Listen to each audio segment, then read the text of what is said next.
All right, guys, I am here just to talk to you a little bit about my favorite anatomical structure today. My name is Holly Drexler, and I'm in Dr. Calloway's Anatomy and Physiology class. And like I said, just want to really share something that's very near and dear to my heart. Let me share my screen. So we are going to be talking today about the coccyx, which is a brief view of the forgotten tail. So it's a funny name for a pretty funny bone structure, named after the Greek word for cuckoo bird because it does happen to resemble a cuckoo bird, according to some Greek philosophist, apparently.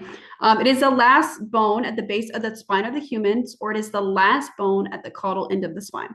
According to the Cleveland Clinic, it is small, curved, and made of about 3 to 5 fused vertebrae, depending on the species. The common name for this is going to be the tailbone. And in humans, let me emphasize in humans, it is a vestigial structure. And then, so we're really going to look right here.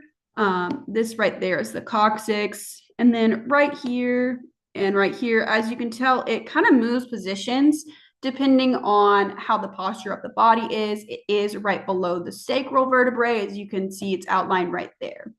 All right, let me delete all that because I'm going to move to the next slide. All right, moving on. Maybe. Okay. What is a vestigial structure? I just said it earlier, and I did say it was in humans. I really want to reiterate that point. It's only in humans that this is vestigial, or at least that's what we're going to kind of touch on today.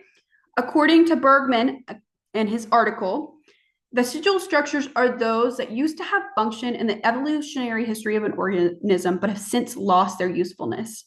In humans, some very common structures include the appendix and the tonsils. Really, you understand that they're there, everyone has them, but a lot of times they can get infected, they swell, they blow up on themselves, and they have to be removed. And you can't really notice a difference once you've completely healed from the removal. So right here is a diagram of the many vestigial structures on the human body. And I just would like to point out that every scientist is different in what they say the structures do or don't do. So certain scientists are going to say that these are all vestigial structures. Some are going to tell you that some of these aren't. It just really depends. Based on my definition, we're going to say that the coccyx is. All right, on to next. So we're going to continue that conversation, and we're going to ask, why don't you just get rid of all vestigial structures? The body just doesn't really seem to be any better off without these than with them, as long as there is no underlying condition or infection. Like I said earlier, you can just really remove the tonsils of a 4-year-old if you want to. Most people won't. It's very involved, very painful. The coccyx is an even more involved surgery. It's almost impossible.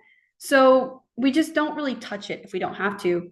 And we just don't really fully understand how they work in each individual. Why we don't think they have a function. It may come up in 100 years when science is far more advanced, that they create certain things that we need to live and sustain ourselves. And maybe one day they will be removed. In 25 million years, Mother Nature may say, nah, we're done with these, and move on. And then this is just a funny little thing of an appendix losing its mind because it doesn't have a purpose. And then this right here, once again, I just want to touch on the fact that this would be your coccyx, tailbone in a dog, cat, whatever this is. And then this right here is in the human, and it's considered vestigial in the human and useful in a primate. That was a primate. That's what it was. Useful in a primate. So that's just a further explanation of kind of what I'm getting at on that point. Alrighty. So what was the coccyx? Around 25 million years ago, we do believe that it was an anchor to the human tail.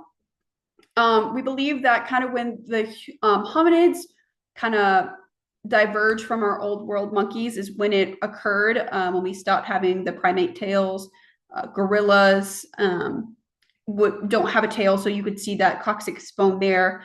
And once again, some scientists believe it does have some function and provides weight-bearing support, but there's just really no consensus on that if it does or doesn't. And then this is just a funny little cartoon. And then this right here is if humans still had tails, maybe they would look like rat tails. And I thought that was interesting. And then you're going to say, no way I ever had a tail. And I'm going to say, yes, you did. So human tails actually do still exist today. During gestation, before birth, in the embryonic phase, we have tails. So we understand that all mammals look very similar in the embryonic phase. It's very hard to tell them apart at certain stages of gestation. And they all have a tail, and that's probably why they're so hard to tell apart. So if you're going to look right here, I actually already have it circled, but I'm going to circle it again. Right here is going to be about 6 weeks, and you got a whole tail. You can see here, there's a tail. There's a tail, tails everywhere. And then right here, it's starting to regress. So actually between 6 and 8 weeks, that tail goes right back in and disappears, and it turns into soft tissue at the base of your spine rather than a tail. So those 10 to 12 real fused vertebrae that were at the end of your spine making a tail just turn into nothing, just soft tissue, which I just think is amazing. All right. Moving on. And then you can still hurt your coccyx, unfortunately. Not unlike the appendix, the coccyx does cause some major pain. It is most commonly associated with coccygia, which is just going to be a generalized pain in your coccyx region. It's really associated when your coccyx has a hypermobility about it, either caused by someone being overweight and putting too much pressure on it, so it is forced to move, or someone being extremely underweight and there's not enough fat or padding to really keep it in place. So as you can see, cool. As you can see right here, that's your coccyx, and then down here is really that generalized pain. It's actually much worse when you sit down, which is pretty common. Sure that you've been on a long car ride and had some coccyx pain in your life. Okay. And then do I remove it if it hurts? Touched on this earlier. No, you're not going to remove it. It's very involved, very rare. We're going to really prevent rather than treat. So you're going to do some pain management with some non-steroidal anti-inflammatory drugs to take down any swelling of the coccyx, probably lose some weight if you're overweight, or gain some weight if you're underweight, and physical therapy. And then this is just exercise and weight loss that I have pictured. And then human tails in today's society.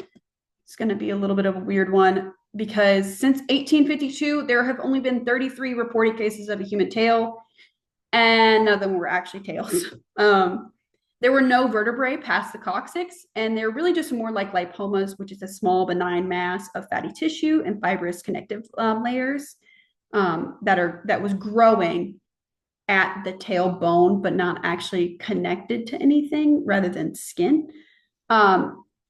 They were removed by just cutting the tissue away from the body. There was no regeneration ever. And then all subjects were perfectly healthy in every other way. There were no neurological disorders, no muscular degenerative diseases, just a very rare, odd case. And then what is cool about this is that they could grow up to 2 millimeters per month, which if you would think if they weren't removed, how long that would get over time, but just, And then this is kind of that picture, and you can really see that there are no vertebrae. It's just a weird little protrusion. So to sum everything up, the coccyx is a bone comprising of 3 to 5 fused vertebrae at the caudal end of the spine. We have no known function of this coccyx in the human body, but at one point it was believed to be the human tail anchor. All humans do have a tail between 6 and 8 weeks of gestation that actually connects to that caudal vertebrae. The most common ailment of the coccyx is a coccygia, and it's just going to be treated by prevention. And there have only been 33 cases of a human tail, but these were less of a tail with any vertebrae. They were just a lipomic growth at the base of the spine. And so what are we going to say the next time we hurt our butt bone?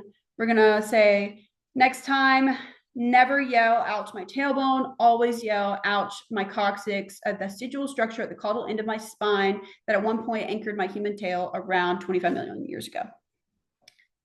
All right. And then this is just my works cited. And thank you so much for tuning in. Goodness gracious, I lost my people. Okay. Thank you so much for tuning in. Stop sharing. And I really appreciate everyone watching my video. I hope that you have a greater love for the coccyx, just like I do. And yeah, thank you so much.